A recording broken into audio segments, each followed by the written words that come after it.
ఉదయ సమీరాల్లో ఇప్పుడు చెబితే వింటారా ఈ శీర్షికన ఈనాటి అంశం ఇరుగు పొరుగు నాటిక.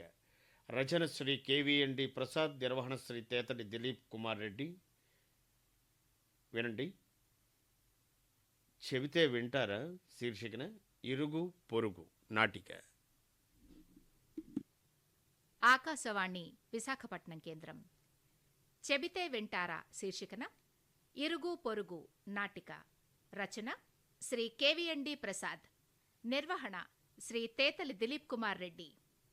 ఇందలి పాత్రలు, పాత్రధారులు: సుధీర్ శ్రీ రాంభట్ల నృసింహశర్మ, సరళ కుమారి ఆలపాటి జయంతి, వినోద్ శ్రీ ఆరిపాక ప్రసాదరావు, కేబుల్వాడు శ్రీ ఎన్ సుధాకర్ రెడ్డి, అప్పన్న శ్రీ టి దిలీప్ కుమార్ రెడ్డి, చిన్న శ్రీమతి బిఎన్ పద్మిని. చెబితే వింటారా శీర్షికన ఇరుగు పొరుగు నాటిక.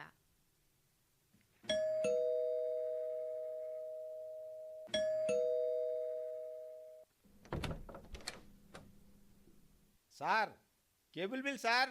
వచ్చేసేవా? వచ్చేస్తావు. 1వ తారీఖు కల్లా టంచన్గా వచ్చేస్తావు. ఏంటి సార్ కోపంగా ఉన్నారు? ఉండక వారం కిందట కంప్లైంట్ ఇచ్చాను, ఒక్కడు రాలేదు. బిల్లుకు మాత్రం నువ్వు టంచన్గా వచ్చేస్తావు. మా కుర్రాడు రాలేదండి. వస్తే నేను ఎందుకు ఇలా కాకిలా అరుస్తానయ్యా? Sorry sir. సారీ, ఈ తిరుగులేని బాణాన్ని నేను వదలగలను. డబ్బులకి వచ్చే వారం రా. వారమా? బాగా లేట్ అవుతుందండి. మాకు అవలేదా? సార్ ప్లీజ్, వారం అంటే కష్టమండి. మారు మాట్లాడకుండా వెళ్ళు, అంతే. అంతేనా సార్? అంతేనోయ్. రేయ్, సుధీర్ గారి కనెక్షన్ కట్ చేయరా. అయ్యో అయ్యో అయ్యో అయ్యో రామా, కట్ చేయకురా. నువ్వు కేబుల్ కట్ చేస్తే మాకు కాలం గడవదురా. కట్ చేస్తాడా? కేబుల్ కట్ చేస్తాడా? ఆ కేబుల్ వాడితో గొడవ ఎందుకు చెప్పండి? అసలు అందరితో ఎప్పుడు ఈ గొడవలు ఎందుకు మీకు? జ్ఞానబోధ బాగానే చేసావు కానీ ఉదయాన్నే నాకు ఇచ్చే చిక్కని కాఫీ ఏదో. అదేమిటండి, ఉదయాన్నే కాఫీ ఇస్తే తాగేశారుగా? ఇచ్చావా? కాఫీ ఇచ్చావా? నాకా? అదెప్పుడు? అయ్యో, ఉదయాన్నే కాఫీ మీకే ఇచ్చానండి. నిన్న ఉదయాన్ని ఇచ్చావు, అది నిజం. ఇవాళ ఇంకా కాఫీ ఇవ్వలేదు సరళ, ఇది మరింత నిజం. అబ్బబ్బబ్బా, చెప్తుంటే నమ్మరే. ఇచ్చానంటున్నానుగా. లాభం లేదు సరళ, లాభం లేదు. ఇంట్లో ఓ సీసీ కెమెరా పెట్టించాల్సిందే. ఆ పని చెయ్యండి, నాకే లాభం. అదేమిటి? కెమెరా ఖర్చు నాకైతే లాభం నీకా? అదేలా? ఈ కాఫీ దబాయింపులు లాంటివి ఉండవు కదా. దబాయించానా? నేనా? చూడు, నోట్లో వేలు పెడితే కొరకలేని వాడిని. ఇలా బాధ పెట్టకు. ఇగో ప్రేమగా ఓ కాఫీ ఇచ్చే. అయ్యో, కాఫీ ఇచ్చానని చెప్తే నమ్మరే. నిజంగా ఇచ్చానండి మీకు. వద్దు, ఇంకేం చెప్పద్దు. కావాలంటే కాఫీ బిల్లు 20 రూపాయలు పే చేస్తా. కాఫీ ఇచ్చే ఇచ్చే ఇచ్చే. దీనికేం తక్కువ లేదు. చిటికేస్తే కోపం వచ్చేస్తుందే. ఈ రోజుకి 2వ కాఫీ ఇస్తాను గాని రోజు ఇలా గొడవ పడితే మాత్రం పనికిరాదు. గొడవ? నేనా? భగవంతుడా, లోకం నన్ను ఎంత విరుద్ధంగా అర్థం చేసుకుంటుందో గమనిస్తున్నావు కదా. నన్ను కాపాడు తండ్రి. అయ్యో, మరీ అంతలా బాధపడిపోకండి. కాఫీ తెస్తానులే. అబ్బా, ఓ గొప్ప యుద్ధంలో మన ఇండియా గెలిచినంత ఆనందంగా ఉంది. ఈ ఆడవాళ్ళ దగ్గర మన మాట నెగ్గించుకోవడం అంటే యుద్ధంలో గెలవడం అంత గొప్ప విషయం కదా. ఇదిగోండి కాఫీ. ఆహాహా, సరళ, ఏదేమైనా నువ్వు చాలా మంచిదాని పోయే. అన్నీ ఉండవు కదా. దబాయించానా? నేనా? చూడు, నోట్లో వేలు పెడితే కొరకలేని వాడిని. ఇలా బాధ పెట్టకు. ఇగో ప్రేమగా ఓ కాఫీ ఇచ్చే. అయ్యో, కాఫీ ఇచ్చానని చెప్తే నమ్మరే.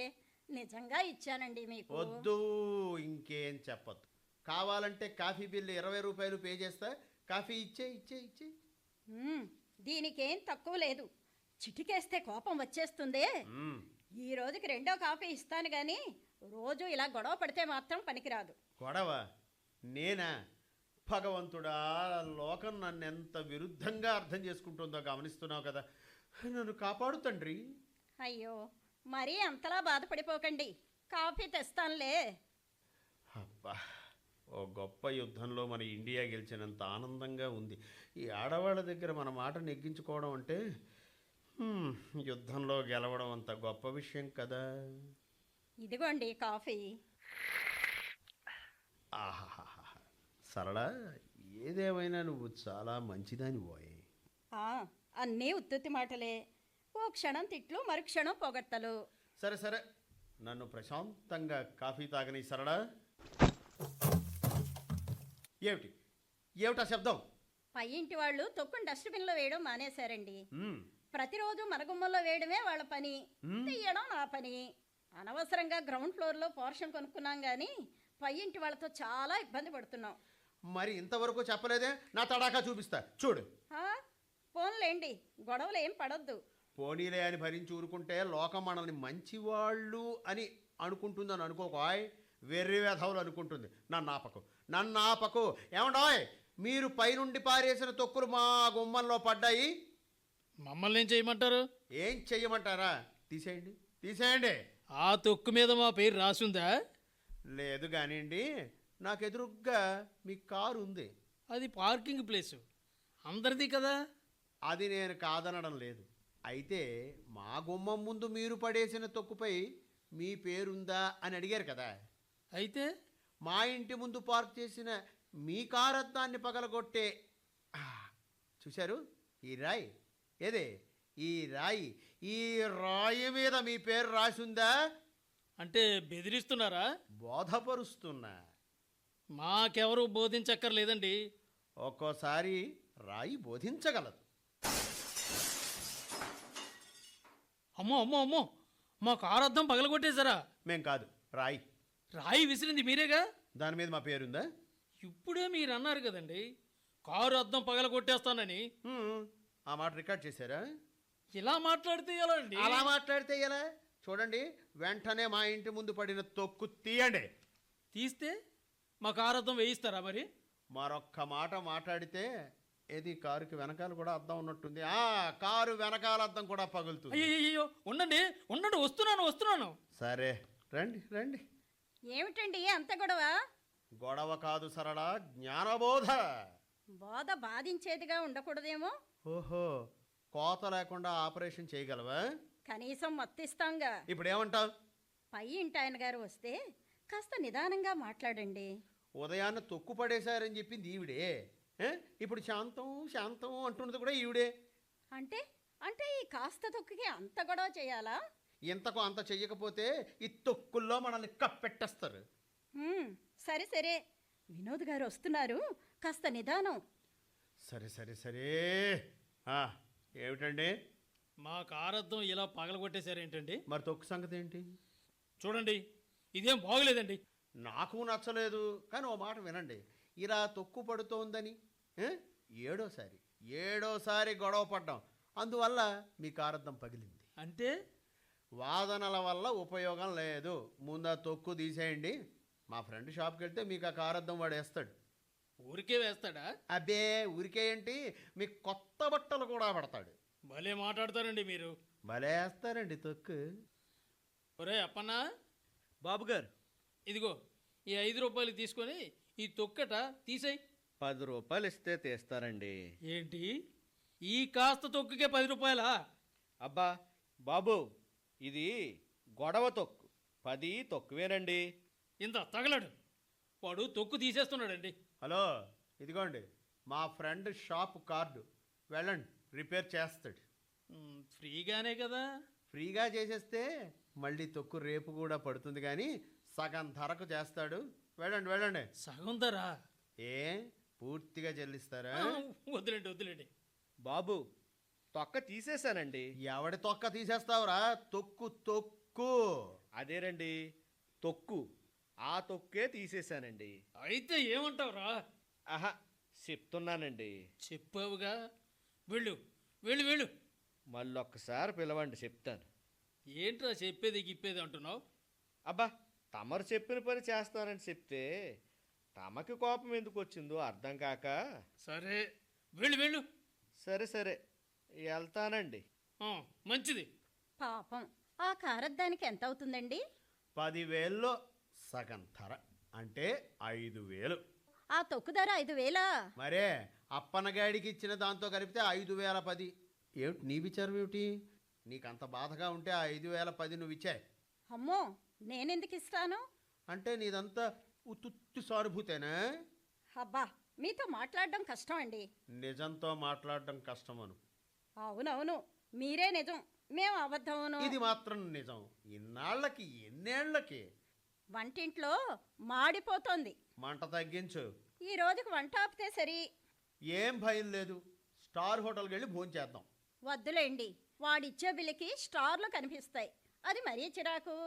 ఏం కాదు, మీ ఆడవాళ్ళకి బేరవాడే అవకాశం అక్కడ ఉండదు కదా, అందుకని చిరాకు. ఏం కాదు. నాన్నా నాన్నా, ఏంటి చిన్న? ఆ సురేష్ గాడు నా ఇంగ్లీష్ టెక్స్ట్ అట్ట చింపేశాడు నాన్న. అడిగావా మరి? అడగడం అంటే అలా ఇలా కాదు, ఎలా?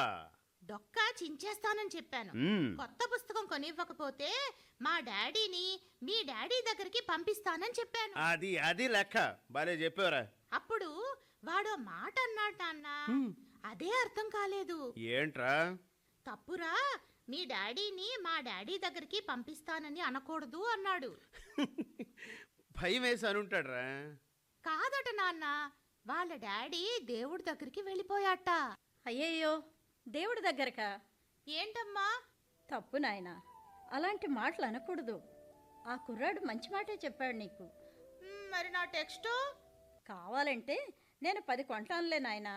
ఆ అబ్బాయినే అనకే. ఏమ్మా? పాపం, తండ్రి లేని పిల్లాడమ్మా ఆ బాబు. అవును, నిజమే అయ్యుంటుంది. పేరెంట్స్ మీటింగ్కి వాళ్ళ అమ్మగారే వస్తారు. ఎప్పుడూ వాళ్ళ డాడీ రాలేదమ్మా. అందుకే అతన్నేమీ అనకమ్మా. మంచివాడు కదా నాన్నా. సరేనమ్మా, మరి నేను ఆడుకోవడానికి వెళ్తున్నా. సరే నాన్న, జాగ్రత్తగా వెళ్ళిరా. నాన్న జాగ్రత్త. అబ్బా, అయ్యయ్యో పాపం. అలా అయిపోయావేంటో? ఆ కుర్రాడన్న మాటకి. అవును, నాకు కూడా కాస్త బాధ అనిపించింది. ఏమండి, ఓ మాట చెప్పనా? ఏంటది? మన పిల్లలకి మనం కోపాన్ని అహంకారాన్ని నేర్పించొద్దండి. మనం ఎక్కడ నేర్పుతున్నాం? ఏమండి, వాళ్ళ ముందు ఎవరితోనూ కఠినంగా మాట్లాడొద్దు. అంటే వాళ్ళ ముందే కాదు, అసలు ఎప్పుడూ ఎవరితోనూ కఠినంగా మాట్లాడొద్దు. ప్రశాంతంగా జీవిద్దామండి. మనం అలాగే ఉంటున్నాం కదా. మంచిగా ఉంటున్నామని అనుకోవడానికి, మంచిగా ఉండడానికి చాలా తేడా ఉందండి. మనం ఇంకా బాగా మారాలి. అస్సలు నోరు జారకూడదండి. లేకపోతే పిల్లలు అదే నేర్చుకుని బతుకులో కష్టాలు పడతారు, ఇతరుల్ని కష్టపెడతారు. అంటే ప్రతి మాటను ఫిల్టర్ చేయాలంటావు? ఫిల్టర్, చాలా బాగా చెప్పారు. మన మాటల్ని, ఆలోచనల్ని, పనుల్ని అన్నింటినీ ఫిల్టర్ చేసుకోవాలండి. తాగే నీటికి ఎన్ని జాగ్రత్తలు తీసుకుంటామో జీవించే పద్ధతికి కూడా అన్ని జాగ్రత్తలు తీసుకుందామండి. అది మన పిల్లల బతుకు ప్రశాంతతనిస్తుంది. నువ్వు చెప్పేది నిజమే అవ్వచ్చు, కానీ పిల్లలు అలా బతికితే ఈ సమాజాన్ని తట్టుకోగలరా? మీరు సమాజం గురించి ఆలోచించకండి, మన కుటుంబం గురించి ఆలోచించండి. సమాజం అంటే ఎన్నో కుటుంబాల కలయికే కదా. మనం బాగుంటే సమాజం బాగుంటుందనే కదా అర్థం. అవును. అంటే దాని అర్థం ఏమిటి? మనందరం మంచిగా ప్రవర్తించాలనే కదా. అవును, చాలా బాగా చెప్పావు. మరి మనమే అందరితో గొడవలు పడుతుంటే అర్థం ఏమిటండి? ఇది మరీ బాగుంది. ఉదయం తొక్కు గురించి నువ్వే కదా కంప్లైంట్ ఇచ్చావు. అవును, అది నా తప్పే. అంత త్వరగా నీకెలా అర్థమైంది? చిన్నగాడు వాళ్ళ ఫ్రెండ్ డొక్క చించుతానన్నప్పుడు, వాడి స్నేహితుడు మీ గురించి ఆలోచించినప్పుడు. అవునవును. ఏమండి, మనం కూడా మన పద్ధతుల్ని మార్చుకుందామండి. అలాగే సరళ, తప్పకుండా. అప్పుడు మన పిల్లల బ్రతుకులు ప్రశాంతంగా గడుస్తాయి. అంతకు మించిన ఆస్తులు ఏమున్నాయి చెప్పండి? అవును, ప్రశాంతత అనేది గొప్ప ఆస్తి. నిజమే. క్షణమాగు, వినోద్ గారితో మాట్లాడతాను.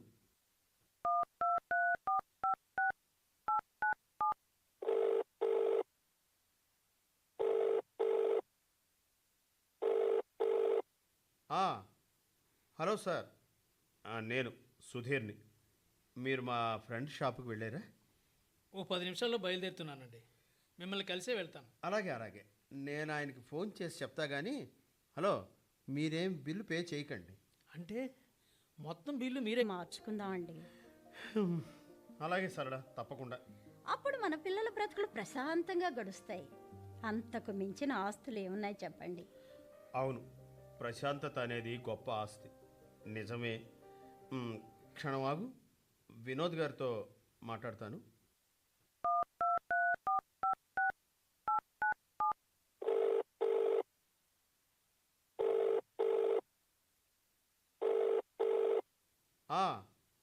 హలో సార్, నేను సుధీర్ని. మీరు మా ఫ్రెండ్ షాప్కి వెళ్ళారా? ఓ 10 నిమిషాల్లో బయలుదేరుతున్నానండి. మిమ్మల్ని కలిసే వెళ్తాను. అలాగే నేను ఆయనకి ఫోన్ చేసి చెప్తా కానీ, హలో, మీరేం బిల్లు పే చేయకండి. అంటే మొత్తం బిల్లు మీరే కట్టేస్తారా?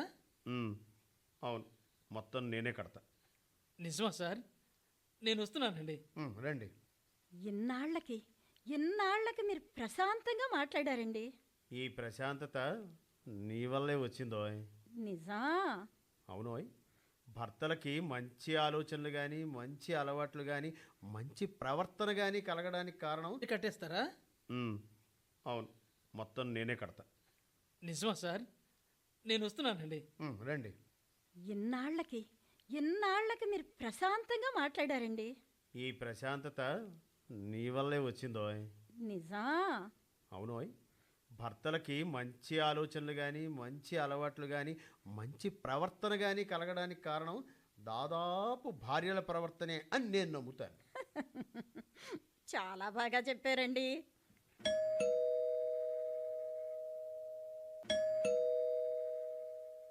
ఉండు, ఎవరో వచ్చినట్టున్నారు. వినోద్ గారు, రండి.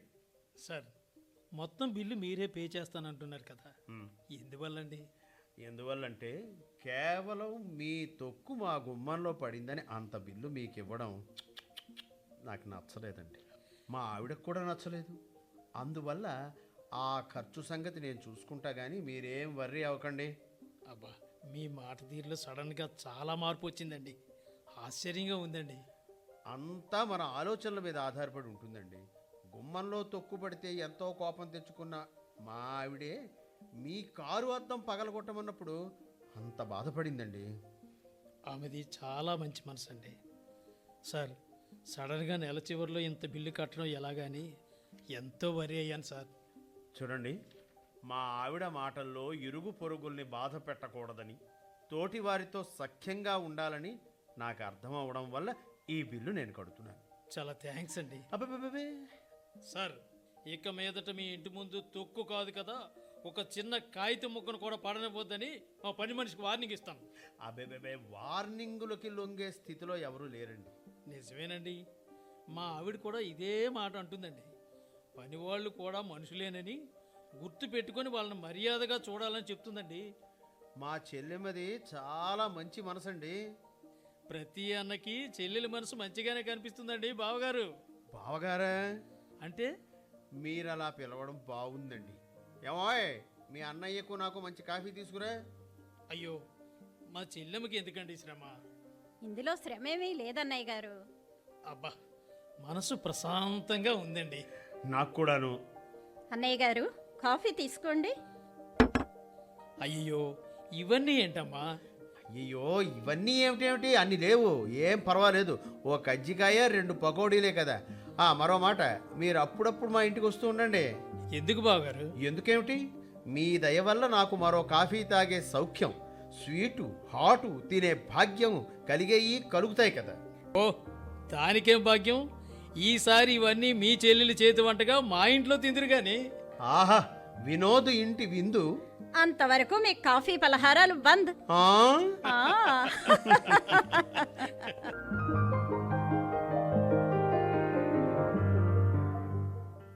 మీరింతవరకు చెబితే వింటారా శీర్షికన ఇరుగు పొరుగు నాటిక విన్నారు. రచన శ్రీ కేవీఎండి ప్రసాద్. నిర్వహణ శ్రీ తేతలి దిలీప్ కుమార్ రెడ్డి. ఇందలి పాత్రలు పాత్రధారులు: సుధీర్ శ్రీ రాంభట్ల నృసింహశర్మ, సరళ కుమారి ఆలపాటి జయంతి, వినోద్ శ్రీ ఆరిపాక ప్రసాదరావు, కేబుల్వాడు శ్రీ ఎన్ సుధాకర్ రెడ్డి, అప్పన్న శ్రీ టి దిలీప్ కుమార్ రెడ్డి, చిన్న శ్రీమతి బిఎన్ పద్మిని.